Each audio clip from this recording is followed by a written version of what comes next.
You mean to tell me if Steve Harvey, your favorite comedian, you mean you've been waiting for him to do stand-up for 15 years now? Man, let me tell you something. I was on vacation with Sam one time, Samuel Jackson.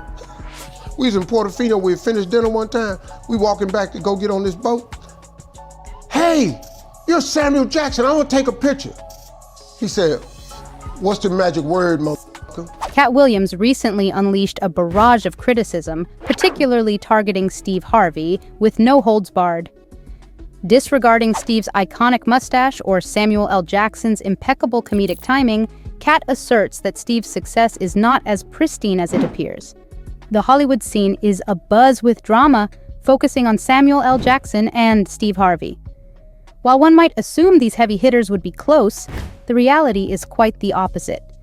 There's palpable tension brewing between them, leaving everyone wondering, what is Steve Harvey hiding that has Samuel L. Jackson ready to confront him? Katt dives into the conflict between Steve and Bernie Mac, alleging that Steve was undermining Bernie behind the scenes, believing he deserved more attention. Hollywood isn't all glitz and glam. Serious drama is brewing, and Katt is unapologetic in calling it out. While Samuel L. Jackson is known for his humor, this time it's all business. Rumors suggest there may be hidden secrets in Steve's closet, and Samuel is eager to expose them. However, Steve Harvey is not one to take such accusations lightly.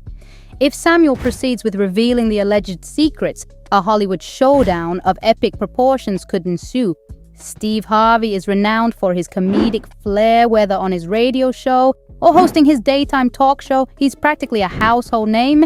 However, not everyone is on board the Steve Harvey hype train. Samuel L. Jackson in particular seems to have reservations. Their feud appears to be more than just surface-level gossip. Samuel isn't entirely convinced by Steve's charm both on and off screen.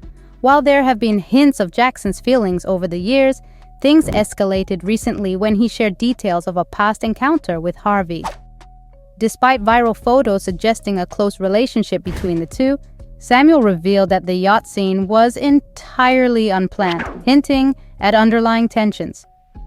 The situation between these two stars is far from resolved, and Hollywood is watching eagerly to see how it unfolds. Planned. Steve Harvey, I hear y'all take vacations together on the yacht or something. Well, we get on the boat with Magic and Cookie. Steve and Marjorie have their own boat. So that means y'all got room for me on that other boat. One year, we got a boat. LaTanya and I got a boat. Cookie and Irvin had their boat. Steve had their boat. And there was this dope-ass picture that we took of all three yachts with a drone going together. You see that? That's some boss in stuff a row. right there. So wow. It was like it was a big rich black folk picture. Yeah, that's what it sounded like. But it was so dope. Man, that sounds amazing. It was amazing, but we run into each other out there, but now. According to Jackson, he and his girlfriend were casually cruising to their vacation spot when they unexpectedly ran into Harvey and his partner. Jackson's expression reportedly spoke volumes as he revealed that this meeting with Steve was purely coincidental, devoid of any Hollywood drama. So, why is Samuel L. Jackson not exactly on good terms with Harvey? It appears their dynamic may trace back to Jackson's close bond with Bernie Mac, with Steve Harvey being Bernie's wingman. Back when they were part of the same comedy crew, Bernie Mac would hilariously roast the crowd, leaving everyone in stitches. However, Harvey seemed intent on sidelining Bernie Mac, which was quite disheartening considering they were supposed to be a team chasing success together. Rumors suggest that Harvey has been self-centered from the beginning, and this isn't just recent gossip. Behind the scenes, Harvey wasn't playing nice and was allegedly always trying to steal Bernie Mac's spotlight. Flashback to the early 2000s and the original Kings of Comedy show. Harvey, alongside D.L. Hewley, Cedric the Entertainer, and Bernie Mac, formed the dream team of comedy. They toured, broke records, and made a significant mark on the comedy scene. Harvey, known for his slick moves and quick banter, was seen as the smooth operator of the group. On the other hand, Bernie Mac's style delved deep into real-life issues with intense jokes. Rumors suggest that Harvey might have been jealous of Bernie's unique vibe, and what started as a minor issue quickly escalated into a full-blown feud. It seems the whispers about Harvey and Bernie Mac not being besties during the Kings of Comedy tour might hold some truth. Cedric recently spilled the details on Shannon Sharpe's podcast, revealing that the feud had real consequences, such as stopping the Kings of Comedy crew from going on another tour. Yeah, I mean, they were the kind of guys that they both alpha males, like they both, they just saw it different, what I'm saying? But at the end of the day, they was able to get through it.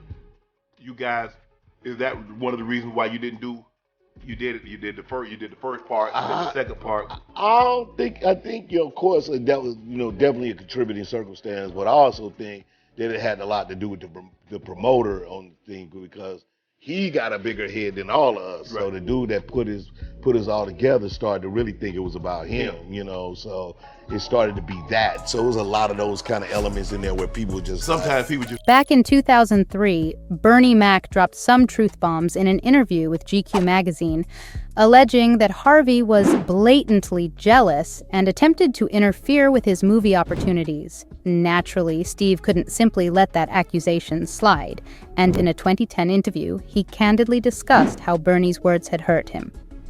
However, fans weren't entirely convinced by Steve's perspective. Considering the tight bond between Samuel L. Jackson and Bernie Mac, it's understandable why Jackson might not be extending any holiday cheer to Steve Harvey. These men weren't just friends, they were practically family in the industry. While you might remember them as bandmates on a wild journey to honor their lead singer, what you might not realize is how deeply Samuel Jackson and Bernie Mac's bond ran. In Soul Man, Jackson and Mac portrayed characters who used to rock out together, embarking on a wild road trip to pay tribute to their late frontman. Sadly, Bernie Mac fell ill and passed away from pneumonia in August after they wrapped filming. Bernie Mac wasn't your average comedian. He was a comedic powerhouse known for The Bernie Mac Show and the epic Kings of Comedy tour, which was even turned into a movie by Spike Lee. But his road to fame wasn't without its bumps. Losing his mother early on hit him hard, pushing him through rough jobs just to get by. Yet, Bernie found his silver lining in laughter.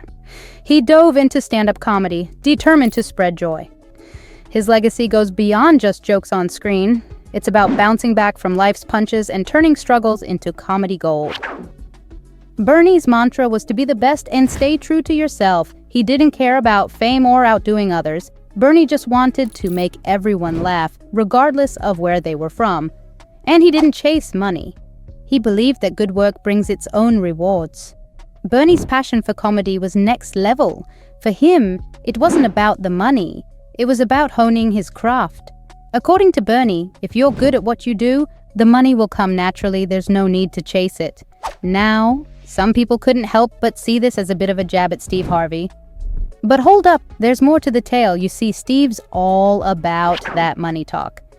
In an interview, he casually mentioned pulling in around $10 million a year from radio and brushed it off as just a little bit of money. Yep, you heard that right. $10 million, just a smidge. According to Steve, this difference in money mindset speaks volumes about how these two see the world. For Steve, life hasn't just been about the cash. It's been a roller coaster of controversies. Despite his public image as the family man, the funny guy, the charming actor, and the TV host, Steve Harvey's personal journey has been full of plot twists, much like one of his own shows. Accusations have swirled around, from Steve being labeled as a less than stellar host to allegations of mistreating his former wife and kids. So here's some food for thought. If Steve Harvey is the poster boy for family values, why has he walked down the aisle multiple times? Lately, there's been chatter about Steve having a wandering eye, putting his past marriages under the microscope. Recently, activist S.C. Berry stepped up, dropping some bombshell accusations about Steve Harvey, which seemed to have put a dent in his squeaky clean image. But wait, there's more. While Steve Harvey might be the king of comedy, he's also conquered Hollywood as an actor, producer, and writer. But his climb to success wasn't all smooth sailing. Behind that grin is a guy who had to hustle hard to get where he is today. While Steve often spins his ups and downs as valuable life lessons, it seems like the reality might be more complicated. Take his second marriage with Mary Shackelford, for example. It was a total roller coaster. Steve and Mary had a son named Winton, but their love story hit a rough patch in 2005. They went through a messy divorce. and Mary didn't hold back on how quickly Steve moved on to his current wife, Marjorie Harvey. She found it unsettling how fast Steve switched lanes from their marriage to the next one. But here's where it gets spicy. Post-divorce, Mary spilled the tea, alleging that Steve cheated on her with Marjorie toward the end of their marriage. Steve denied it, calling it bogus. But actions speak louder than words. Steve did indeed marry Marjorie not long after splitting from Mary, raising some eyebrows and giving credence to those cheating rumors. And the drama doesn't stop there. Mary accused him not only of playing the field, but also of mistreating their son. According to Mary, after being away for a few days post-divorce, she came back to find her son with what looked like bruises on his face. She claimed Steve was behind these injuries, prompting her to take legal action against her ex-husband. Came to me. I was supposed to be the fourth king. I got the offer. Then what happened? But I turned it down. Why? Because you shit on Bernie. And I know the truth. You think I'm gonna let you shit on Bernie and then come get me? I'm the next king? Fuck you. Why? Because the whole time Bernie was here, you was acting like you was funnier than him. The reason you was supposed to go last is because it was your tour. Tell the truth. It was Steve's tour. Not it was gonna be called the Kings of Comedy, it was Steve's tour. These are the guys opening. Mary didn't hold back, hitting Steve with a whopping $60 million lawsuit. The list of charges was extensive, including child endangerment, torture, conspiracy against rights, kidnapping, breach of contract, and intentional infliction of emotional distress. Steve didn't take it lying down, though. He took Mary to court and managed to snag an injunction against her. But here's the twist. The court slapped Mary with a gag order, instructing her to keep quiet about the case and not discuss it publicly. This raised some eyebrows. Why the need for secrecy if everything was above board? To many, this move hinted that Steve might have had a hand in the events Mary was talking about. Post-case, Mary spilled more to a magazine, saying, "I didn't violate any court orders. This is about you're not supposed to be talking to anybody about your divorce. That's what they're saying." I'm like, this is America. The whole drama left a bunch of unanswered questions. Why all the secrecy? Why the legal battle? It started to cast doubt on Steve Harvey's image as the love guru. Some fans began to wonder if maybe Steve's personal life was messier than his advice columns would suggest. Hold up, because it looks like Steve Harvey's not just caught up in drama with Mary, he's also stirring the pot in the world of comedy controversies. You know how comedians treasure their jokes, right? Well, there's an unwritten rule about not poaching material. But guess who's been stirring up some trouble in the comedy scene? Yep, you guessed it. Steve Harvey. Lately, funny man Mark Curry's been causing a stir, calling out Steve for allegedly snagging his material and using it for jokes on his shows. And this ain't a new beef either. Mark's been throwing shade about Steve, swiping his jokes way back on Harvey's NBC talk show. And if that wasn't enough, there's a vibe in the comedy world that Steve's got a habit of borrowing a bit too generously from his fellow jokesters. Now here's the kicker. This ain't the first time Steve's comedy practices have raised eyebrows. Rumors even suggest that Samuel L. Jackson might not be Steve's biggest fan, partly because of these alleged joke borrowings. Steve Harvey and Mark Curry. Yeah, they're knee-deep in some serious comedy beef. Mark's laying it out there that Steve, the dude who used to host Little Big Shots on NBC, snagged not one but two of his jokes. And here's the kicker.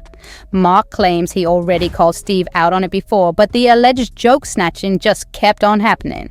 Ain't nothing with me. Well, Steve stole my material on his show, so I had a beef on that. On what show? When he was on his the bullshit talk show he had, and he did all my Halloween material one Halloween. I'm watching. Somebody called me and said, "Man, homeboy doing your material." So he did my whole Halloween run. And I know he didn't think of it. You know, this is true stuff that really happened to me. And so my thing is, you don't have to do that, homeboy. Right. So, you know, motherfucker, you made enough money, bitch ass. You know, wow. You made enough money, you did enough. You know, why are you on my material? Right. You know, what's that about? It seems things really heated up between Steve and Mark. Steve outright denied Mark's claims, saying he couldn't even name the supposedly stolen jokes. He didn't hold back, telling Mark to get a life and a career. Steve went on a tirade, swearing he hadn't stolen a joke in 35 years and challenged Mark to name the joke he's talking about, even throwing in a grow up man for good measure. However, Mark wasn't bluffing. The comedian came prepared, armed with evidence to back up his claims and crank up the heat in this comedy showdown. Other comedians, like Katt Williams, jumped into the fray, backing up Mark. But let's rewind to 2008, when Steve Harvey and Katt Williams were making headlines for all the wrong reasons. These two haven't exactly been buddy-buddy for over a decade, and boy, is there a story behind it. Katt Williams decided to throw some serious shade at Steve right before a Christmas season show, and things went off the rails. Imagine this. Jamie Foxx, then a radio host, stirs the pot by playing a clip of Williams dissing Steve Harvey. Katt, on the phone, goes on a rant, hinting at an upcoming comedy gig and apologizing in advance for what's about to go down. But then he drops the bomb, telling Steve that once he hits the stage, it's game over for him as the king of comedy. Steve called in, totally bewildered by the whole mess. The interviews that's going on in Detroit. And to be honest with you, like I told you on the show, Jamie, I don't really know where it's coming from. Because, comedians, man, I don't, man, we don't got beefs. No. I ain't got my squad ain't finna whoop your squad ass. Jimmy Mack. My squad can't fight them. Boomerang. Man, that ain't what we do, man. I don't know where that spirit is coming from. I don't know. He tells Jamie and the crew that he's always been cool with Katt, even admitting that back in LA, he didn't even know who Katt Williams was. Been cool with Katt. He said in an interview that back in LA when I didn't know who he was, I understand that I didn't know who he was when I was on the radio in LA. He hadn't been in any movies or anything. And, the brother was just not that known, but he was talking about me in the clubs, and I just asked on the radio whoever Katt Williams is to call me. But Katt Williams didn't hold back in a recent interview, going off on Steve Harvey. According to Katt, Steve's been playing dirty, from stealing jokes to cozying up to Hollywood elites. He's even accusing Steve of swiping show ideas, like straight up raiding Mark Curry's sitcom for material. Katt straight up called Steve out for supposedly being jealous of Bernie Mac, spilling all the tea on their years-long beef. According to Katt, Bernie felt Steve was trying to mess with his movie roles, even trying to snag a role in Ocean's 11, stirring up major tension. According to Katt, Bernie felt Steve was trying to mess with his movie roles, even trying to snag a role in Ocean's 11, stirring up major tension.